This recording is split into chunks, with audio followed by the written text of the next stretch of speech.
It's for access for us.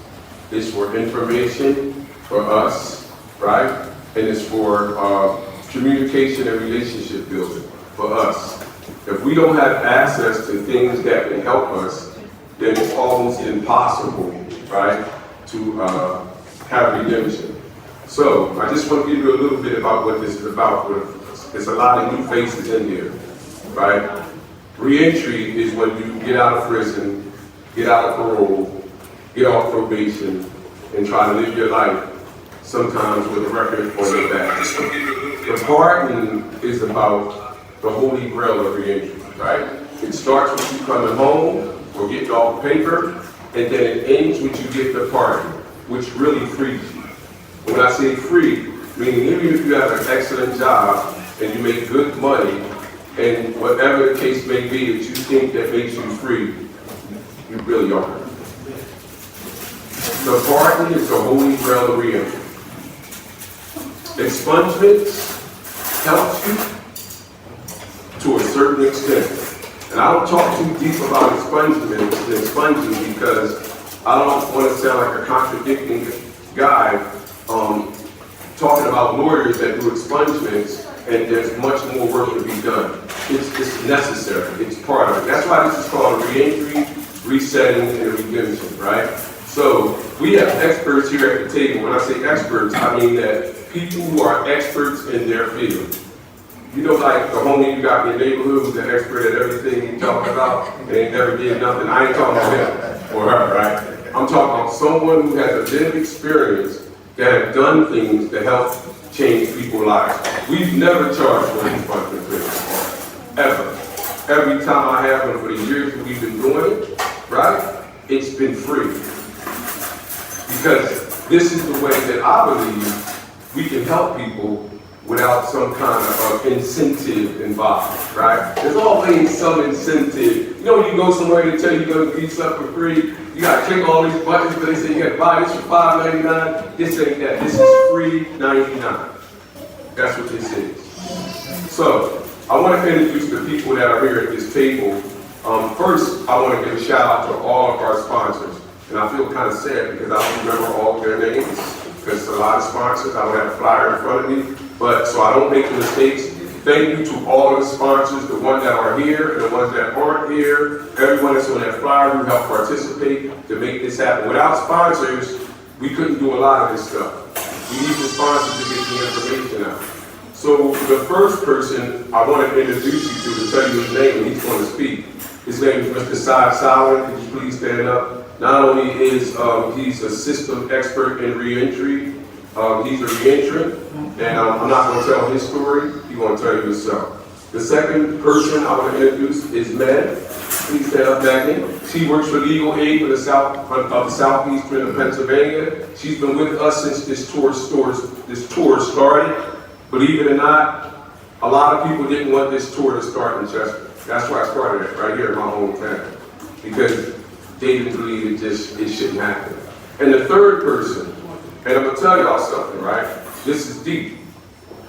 We've never had a Secretary of Board of Pardons come here until I started this tour. This is the third one. I started with Brandon Flood, then I started with Celeste. Trust me, and now we are graced, we are blessed to be in the presence of Ms. Shelley Watson. Could you please stand up? She is the new Secretary of Board of Pardons.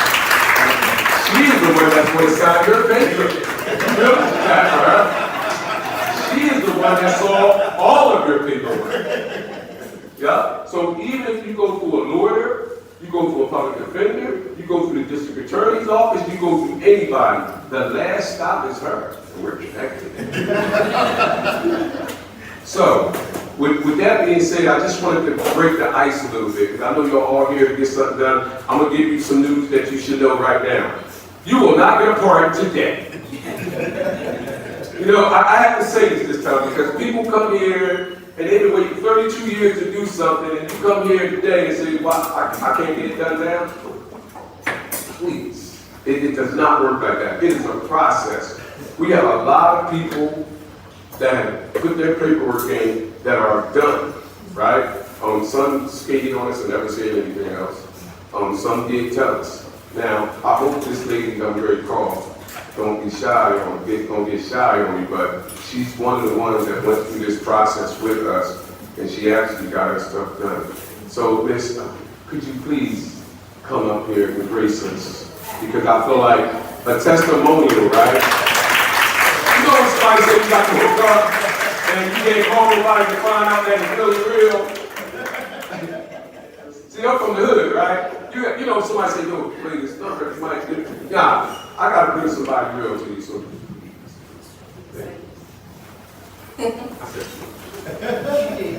Good evening, my name is Melvin Rockwell. I didn't do the parting, I did the expungement. It is a process, and mine was actually simple, but it took a year. It's about a year to do it. My lawyer was Ms. Anderson. She contacted me. She emailed, text, and called, email. For some things she needed money work to do, but they have to put out petitions for your records and for stuff like that, so they cost. But like I said, it's a process. It works. Trust me. When you tell them, they will work with you. They will talk with you. It was a good experience for me. Mine was just a fingerprint. If anybody can't find it, make sure they do the fingerprint report. I forget what it's called, but that was my hang up with the fingerprint report. They couldn't find none of my files. Actually, my case was thrown out. I really didn't have a case. It was my fingerprints that got me stuck. So make sure everybody does that. You know, they do the fingerprint. The state troopers. The state troopers also. But yeah, that's my story. It's a process. Just believe in it, and it'll work. What he say is true. I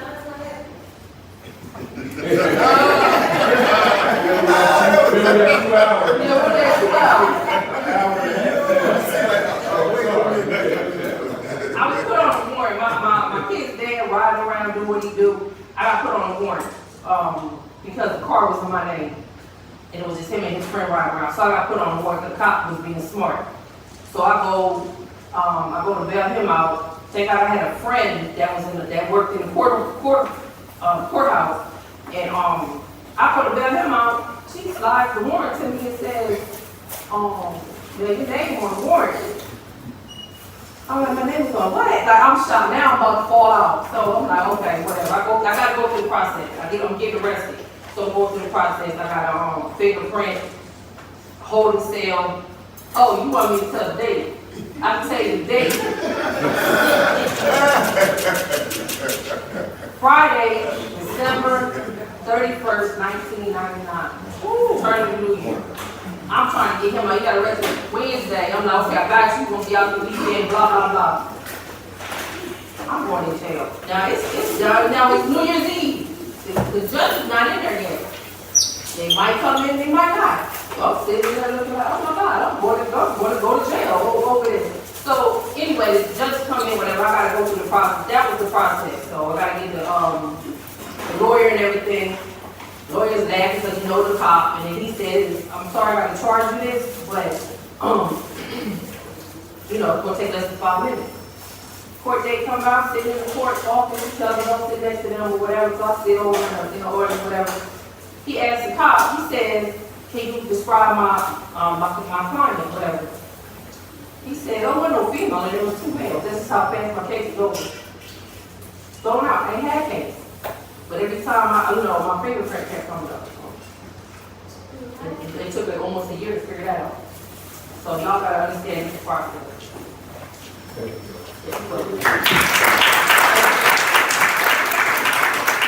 And no, I'm not bringing up any more testimony. So anyway,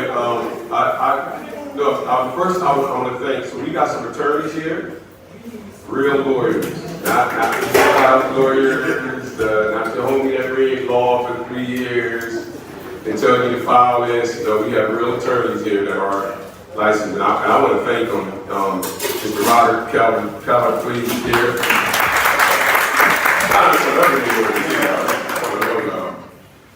We have Deshaun from Enrique's office here. Deshaun, please, I'm sorry. And we have Attorney Tracy Burrs, who's grinding me up right now. I apologize. I'd like to thank y'all for coming. Y'all could have been doing anything, and y'all decided to come here. So they're going to be 3 attorneys that's helping you, and we're going to have assistants from Leeway in Southeastern Pennsylvania. Megan is going to be helping / giving you information as well. So after my man Soliman speaks, Shelley Watson is going to speak following him. I'm not supposed to be the MC, but my MC got sick, so now I got to do this. So please be patient. After Saad speaks, then Secretary Watson is going to speak. Then Megan's going to give a little instructions of what we're going to do. And from there on out, we're going to be working. There ain't going to be no more talking. We're not here to take pictures and all that kind of stuff. We're here to do some work to help you. So we're going to go in that order. Is everybody all right with that? And if anybody got any questions, do you know where the bathrooms are at? Everybody know where the bathrooms at? Everybody know we got food over there? Cool. So I'm giving credit to my man Saad. This is important. He's here, it's important. You listen to his story, you listen to who he is, what he does, it will inspire you, trust me.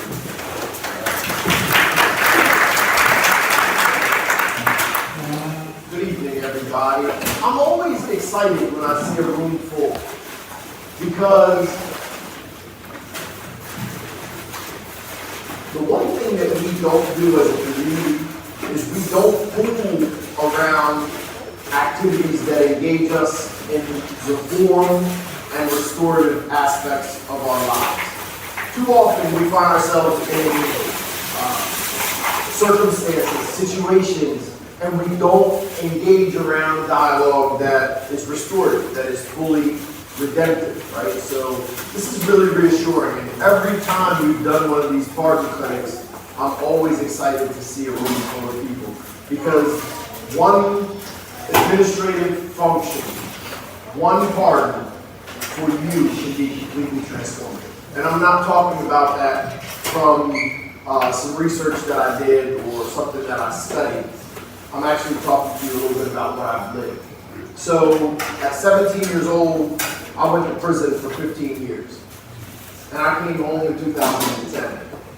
Now, just like most of us, when you come home, you get the best job that you can get access to.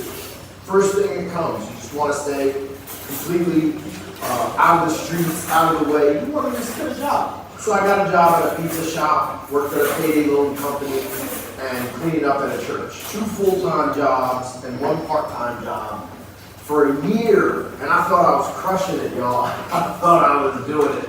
I went to my taxes that year, and they said I earned $24,600. Now, I was in the best shape of my life. I just come home after doing a 15-year stretch. Well, it was right, but I knew I couldn't sustain it. Fortunately for myself, I started a landscaping company, and that landscaping company did $2.7 million in my first 13 months. Outstanding. Right? So, trusted, opened up doors. What did that do? That allowed me into spaces that I had never thought I would be allowed in. Right? I became the first. That wasn't even, so the 2.7 million you think would be like my biggest flex, but the young boys tell me that wasn't my biggest flex. My biggest flex was creating an opportunity where I became the first formerly incarcerated person ever hired by the United States Department of Justice. So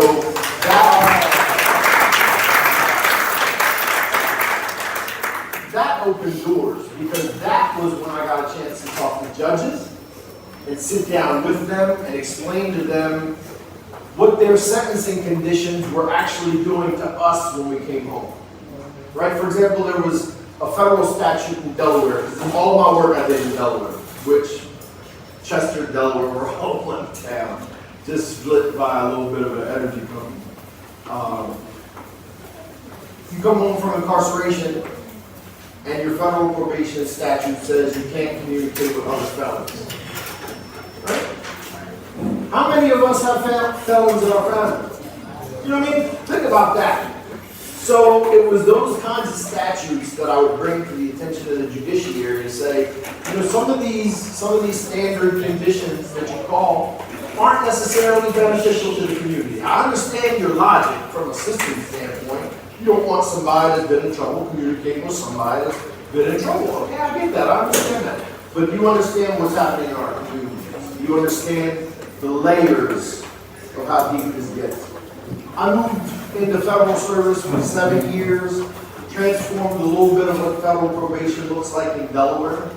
I was honored by the governor of Delaware and given a pardon I hadn't even applied for. It was really cool. It was an honorary pardon, and I just received it. It has transformed my life in some ways, but more important than anything else is giving me an opportunity to speak to others about it. Because my life was pretty much cool. The one thing you figure in our society is a fiscal society, right? If you have financial stability and financial freedom, you tend to be all right. You're not in the job market. You're not going from housing to housing. You're not having to fill applications. But when you get a pardon, it completely ends the civil consequence of any conviction that you have. And that's absolutely critical because, you know, no matter how far removed you are from your incarceration life event, from the time you were previously incarcerated, if you lose a job, or if you're evicted, or if your housing lease ends, the moment you begin seeking a new job or new housing, the same barriers that existed the day you came home, those barriers reemerge back in your life, no matter how long. I have no idea how many times I've had conversations with people, and I've been home 14 years. So, conversation with people like, man, I've been doing the right thing for all this time. I've never had any issues. I've never been in trouble with anything. But here now, looking for a job in 2024, and my background keeps coming up. At this point, this function right here, and you gotta thank Jonathan, man, because the brother is doing such good work in community building and bridge building.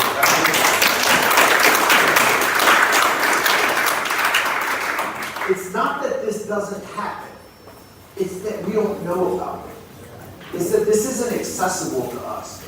He's bringing this to the community, and Megan and her team at Pennsylvania Legal Aid Society, they're undefeated when it comes to this process. We're not talking about a team of lawyers that are just, you know, like they flunked out of the police academy, like we say, correct y'all? These aren't lawyers that are sitting in a corner. These are lawyers that are excellent at what they do, attorneys for us, free, which is like, how often does that happen? Anytime you hear anything about the law or circumstances with the law, you often think about how many thousands of dollars we can't afford to pay. Free. And they're here. But you have to follow the process. You have to take one step at a time. You have to be patient. You have to be measured. And you have to be committed to this because you're going to hit some setbacks. There are going to be challenges and moments where you're like, you know what? Is it worth it? It is. It's worth it when your background check comes back and they say, we didn't have anything come up. Welcome. And that might be the first time that some of us ever hear that statement. So I encourage you to follow this process, engage as a community, support one another, and be here to really engage with, you guys have a pardon secretary here at City Hall in Chester. That's significant. And Jonathan was right when he said Celeste, the former secretary, and Brandon, the previous secretary before her, they've all attended our clinics and they've all been able to assist simply by making themselves accessible. Her presence here, just by virtue of the fact that she's present, shows the commitment on behalf of the Pennsylvania Pardon Board. There's a commitment there, and it's a transformative commitment because there wasn't always a time when the Pardon Board made itself accessible to the community. So recognize that this is a pretty big deal. It's an opportunity, and the most important aspect of an opportunity when you get it in front of you is to seize it. That's it. That's all I'm going to say. Thank you. So much. I wouldn't be with good manners if I didn't allow the mayor of the city of Chester. I didn't see him come in. He tried to sneak in and act like he tried to get a pardon. Mayor Roots, could you please grace us? This is your house, right? You allowed me to be here today, man, and I appreciate it. This is the first time the pardon clinic has ever been in the city of Chester's City Hall building, ever. And he allowed it, and I appreciate it. Good evening, afternoon, evening. Yeah, I did just sneak in, but I couldn't miss this. There's a lot of things going on tonight, but I would not miss this. This is such an important event for the city. I don't know if I should call it an event, but whenever we're gathered like this, it feels like an event, especially when we have that good food over there.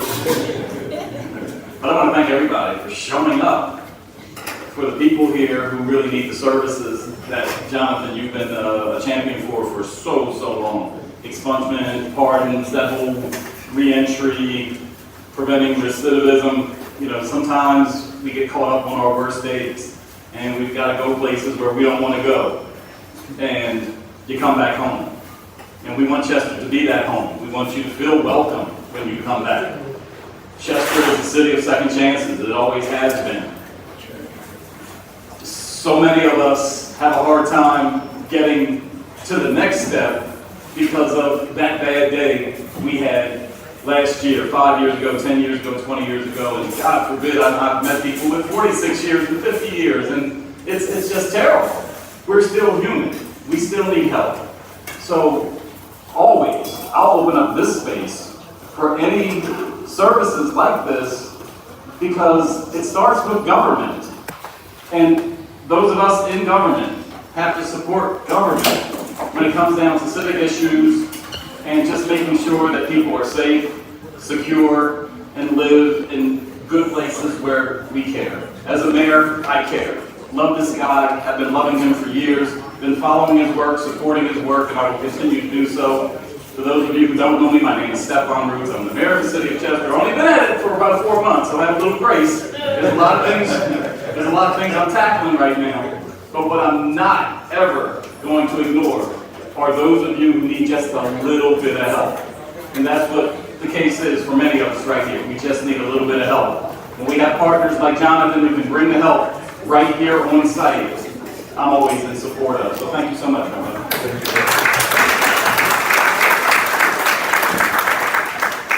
I am so sorry so many people came at different times, but I have to give everyone their respect. And this next person, even though it's supposed to be Shelley, but it's another dignitary in here that I have to recognize. And she's been a great partner of mine before she became state representative. And I had to grace her with to give us a few words. I told her to come, and she came all the way from Harrisburg. And we got some other people, we got some real heavy hitters and important people in this room right now. So State Representative Cal Cuisine still bless us with a few words coming in. The cause of unity for the longest time.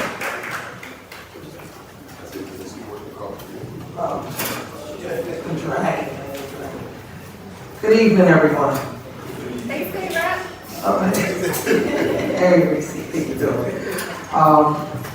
First off, thank you guys so much for being here. I know I'm gonna pick her brain for a little bit real quick because I know she's probably like, I know that name for a reason. First off, I would not have missed being here today. I actually came back from Harrisburg early this morning, but I just came from Lincoln, so I had no choice but to get on that highway and make sure I made it here for the purpose of what you guys are all here for. For one, as a state rep, which I represent the 159th district, so if you're in Chester City, Parkside, Eddystone, Marcus Hook, Trainer, Lower Chi, and Upper Chi, I'm your state rep. So you don't have to be just only in Chester, but if you fall in any of those barrels or municipalities, please know that you can always come to me. I do have working for you pamphlets as well, so you can always have my contact. On the state side, one of the biggest challenges is the legislation. So even though we have all of our lovely folks that's sitting right here, we have legal aid, we have attorneys, everything that they are doing to fight around pardons still has to come down to where I represent, which is Harrisburg. So It's no secret that the pardon process is not easy. It's very time consuming, and it takes a lot of effort. Sometimes if you don't have access to the right attorney or the right information, the paperwork, that's just a few of the barriers. Then we have our board of pardons that are sitting there overloaded with stacks of files. And these things get voted on. These things get voted on. So once you put your application in, I don't know if they already told y'all the process. Okay, so they're gonna do the process part. I ain't gonna go too deep. Once you put your application in, then from there it has to go to a board.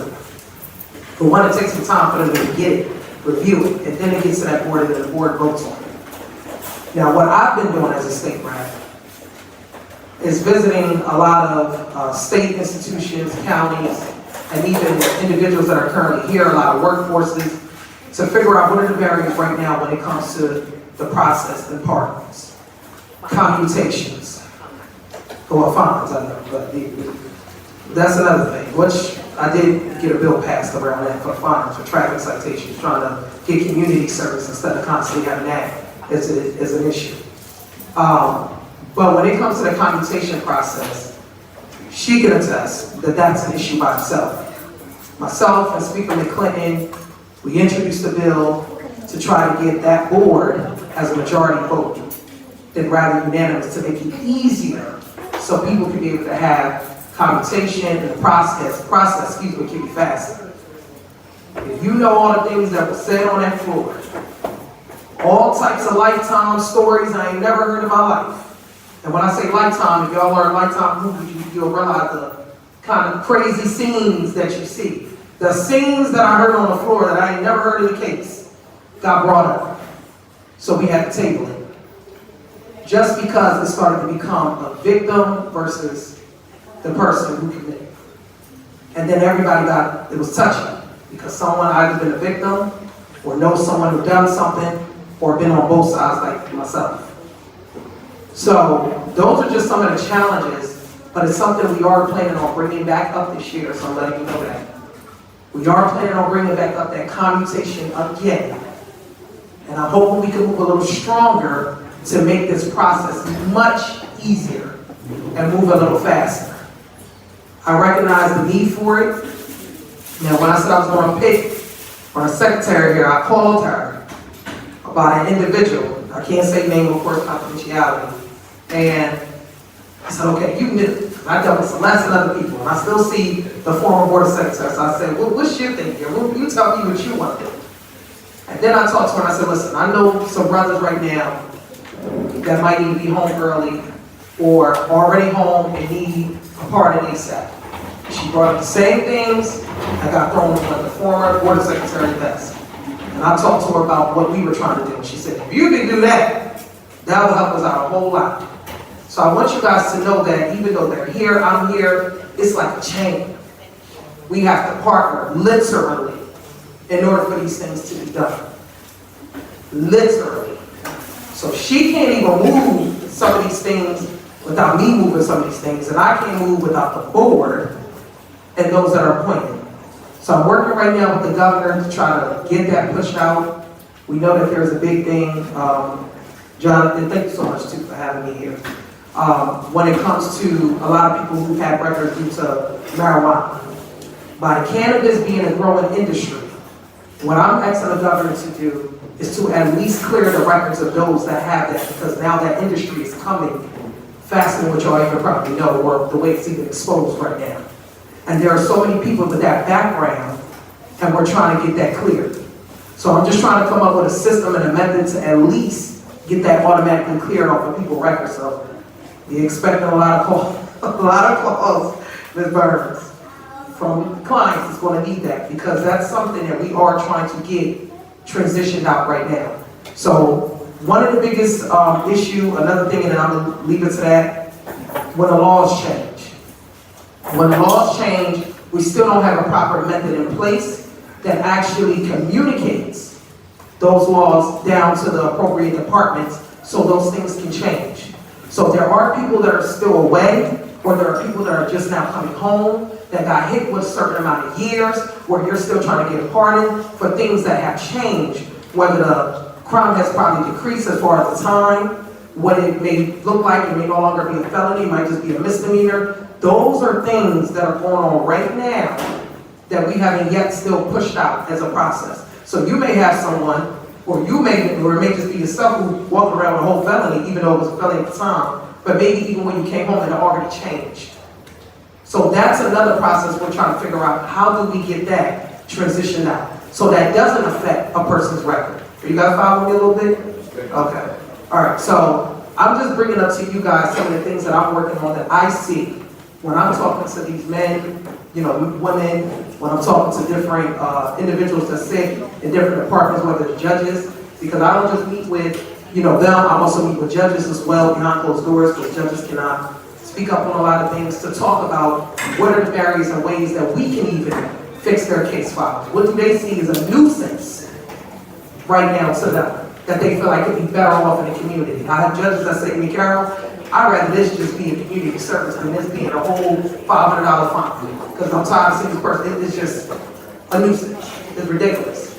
So these are the things that we're working on right now, but I can assure you that I'm here to support you guys in anything that you guys need. Like I said, Will Jones has my Working For You pamphlets, which is back there, that has the phone number to my office.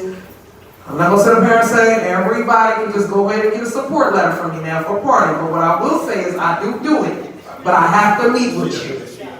I have to, yeah, come on, brother, come on now. I have to meet with you. No problem, I got your back. I have to meet with you because I need to know who you are. I need to know what you're doing, what you're going to do with your life, what you're about. And that if I put my name or anything, or I call, or I speak to anything, I need to know you're going to be about your business. And that's why I have to meet with you. So I have no problem saying, please support this person, help this person out. But I need to meet with you. And this brother, he came right in, and I seen what he was about. So that's all I'm asking y'all to do. Come meet with me. And I'm here for you guys. That's all. Thank y'all so much. Thank you, Bishop. And now we are going to bring the Secretary of Board of Pardons here, Mrs. Shelley Watson. Hi everybody, thanks for having me. I will start off by saying I'm not a public speaker, but I got this job because I'm really good at doing clemency work. So I'm not going to spend a lot of time up here talking. I'd love to meet with you guys one-on-one and answer direct questions you have. But just a quick rundown. In Pennsylvania, the only conviction for felony off the record is pardoned by the governor. The Board of Pardons has pardons in the title. All we actually do is clemency. So clemency is pardons, which is total forgiveness of crime, which goes away like never happened. Commutation, which is the reduction of the sentence. And so in Pennsylvania, we incarcerate more lifers. Pennsylvania has 10% of the entire population of life sentences. This state has it. We are one of the largest sentencing states, and so the other part of what our board does is commutation, which is those serving long sentences asking to have their sentence reduced so they can come home. Another form of commutation is commutation parole. In Pennsylvania, you stay on parole until your max date, no matter how long it is, and the only way off of that is commutation of that sentence through the court pardons. So there's a lot that I've covered in our office. Over the years, but I've been doing this for 10 years, steadily my entire career, the last 10 years has been clemency.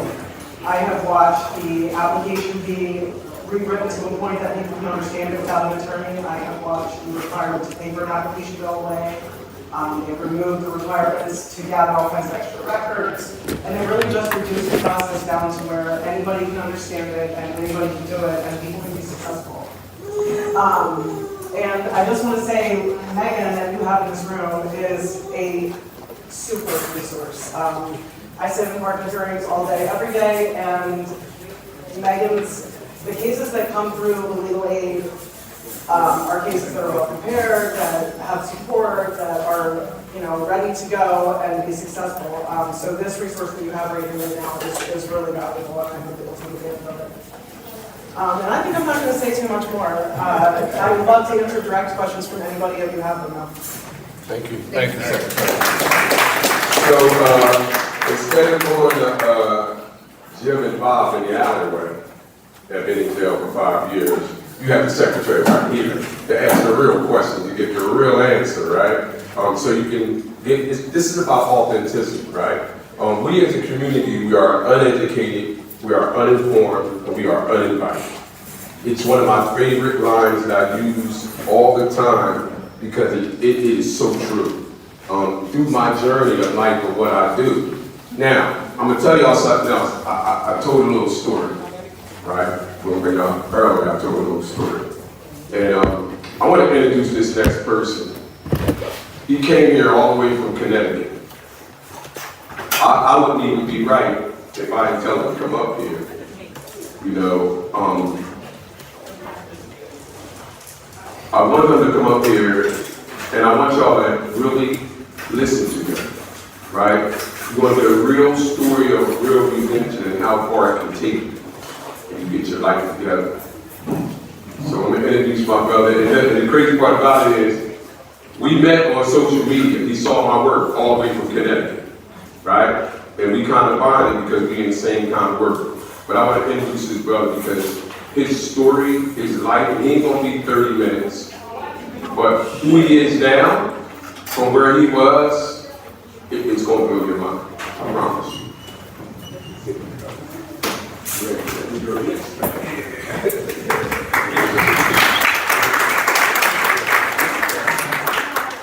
So my name is Abdur-Rahim, from New Haven, Connecticut. For those that don't know what New Haven is, I know you heard Yale University. That's the biggest landmark we have. New Haven is I'm not going to call it a small Philadelphia, but it's an inner city. We have a lot of crime and things of that nature. So at a young age, I fell into that. 18, 19 years old, started selling drugs with my cousin, who's now doing 25 years fed time. He's in upstate New York. So started selling drugs, started selling marijuana, moved from marijuana to selling, of course, crack, and then crack several weeks. About 2-3 keys a week. Nothing to brag about, so you know I did. He ended up going to prison 2 or 3 times before me. He was the one that wanted to be seen all the time, of course. I'm a short, quiet guy, but I ended up going to prison too. I had a 15-year sentence spent after 5 and 3 years probation. So go to prison, try to get it all together. You know, I never got in trouble in prison or anything like that. And Connecticut prison is probably not that rough compared to other states. But took some college courses, finished my time. You know, at the time I had 1 kid and 1 on the way, so I had a lot to come home to. My son was 3 when I went to prison. My daughter was in her mother's stomach. I came home, she was turning 4. My son was turning 8. Come home to $30,000, $40,000 child support. You know, come home with 13 felonies, I have 13 felonies. So, and you know, it was rough. You know, I never had a problem getting a job before. You know, I was hustling, I used to get a job anywhere I wanted to. Come home was kind of rough. So, then we have pardons too. Pardon board. So the government has nothing to do with our pardons. The government gives all the power to the pardon board. Expungement, so the pardon / expungement where they erase your entire record. So I applied the first time. 13 felonies, and they was like, hell no.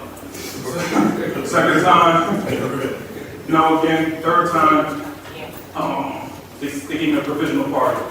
So when I did prison from 1999 to 2003, and I had parole and I had probation. So I started when I got the pardon, when I started doing the pardon, it was 2007. So I didn't get my pardon until 2012, but it was 9 so many times. So December 12, 2012, I got my pardon. So like I said, I came home to my kids, to 2 women that I had kids by. They got their foot on my neck. You know, it was rough. So, like I said, I got the pardon in 2012, went to work. Lo and behold, the police department in New Haven was hiring, right? I held them out 13 felonies in the past. They arrested me before. I applied. And I was scared through the whole process, you know. But I had a cool background investigator. Her brother actually used to sell drugs in New Haven, he ended up being killed. And she thought that I changed my life. So she was like, did you get a pardon? Well, let's get the pardon. So I had a fear, a job fear. The New Haven Police Department was hiring people from the inner city. They wanted black people, you know, they wanted a melting pot. The department at the time was mostly white. So, and, you know, they wanted black and Puerto Ricans to get on diversity. So they come to the inner city, they do a job fair. At the job fair, the pass out a pamphlet. The pamphlet says, if you have a pardon, we're not gonna hold it against you. So I'm like, you know, I'm like 13 felonies, they're gonna find something. So,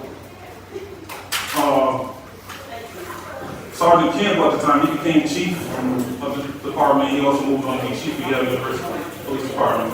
He was speaking, and when he was speaking, he was saying, at the time I was making $25,000 a year, which was, you know, barely making. He was like, yeah, you can make over 6 figures. So I'm like, whoa, that's a lot of money for me. So I applied, ended up getting hired.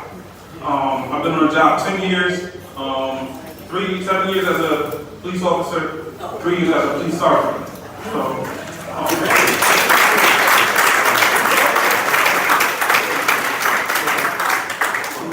along the way, you know, I got some education, I got an associate's degree, bachelor's degree, and I got 2 master's degrees. I was working on my PhD.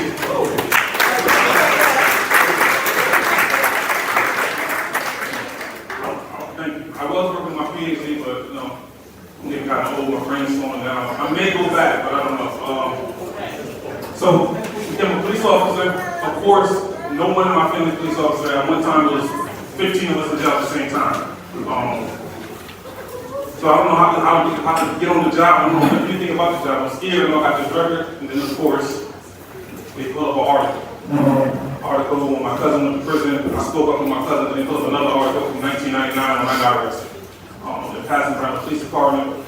The thing is, I'm not scared. I'm not ashamed of my past. I have to say, I'm cool with that guy in the past, but I'm also cool with this guy right here.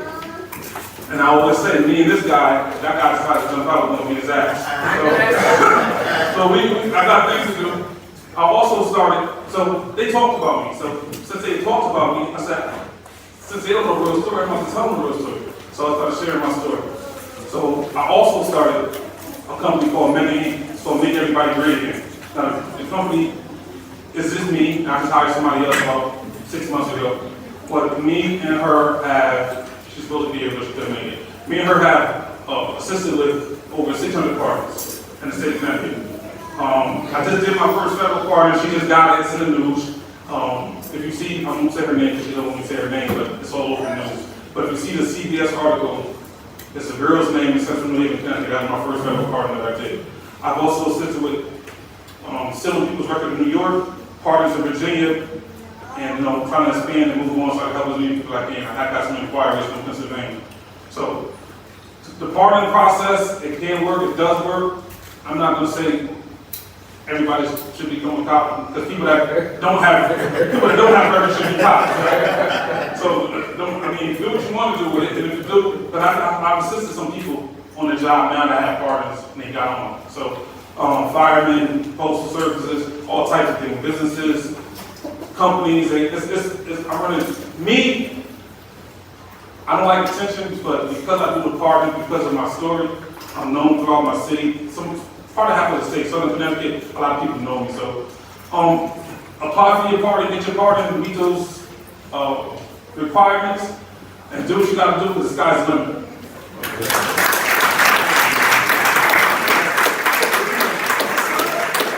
So, you know, that might have been a real good testimony because when I met this brother, he told me he was a sergeant. At first, I was thinking about New Jack City, like, what's he trying to say?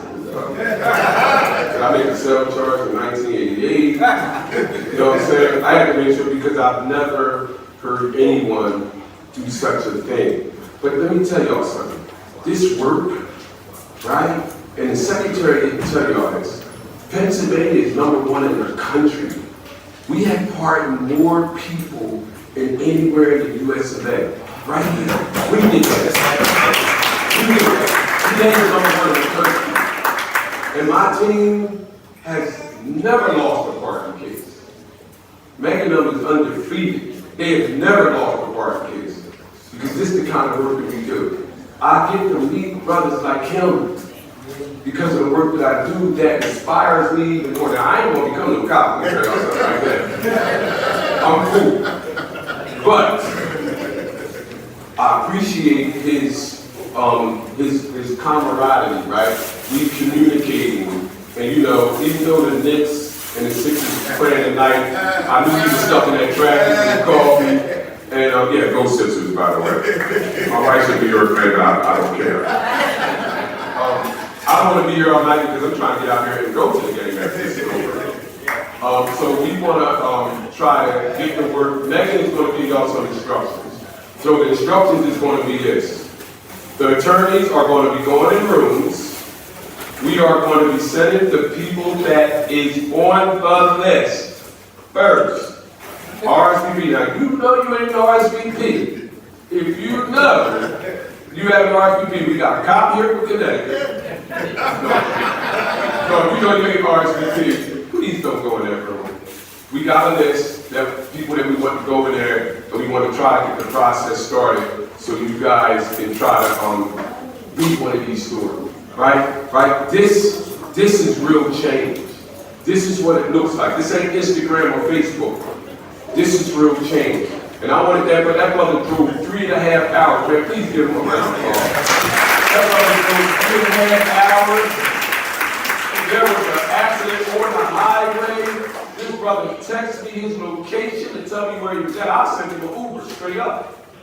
He texted me where he was at, give him his location to make sure he was here. So I'm sorry that we did a lot of talking today. And I usually don't talk this much. But I had to let that brother come up here today. Because brother, you are an inspiration to us all. We appreciate you, brother. That is what we're So Megan's going to give instructions of legal aid and what we do. This is my first partner. They got kind of big on y'all. They're doing like 32 counties now. We still friends there.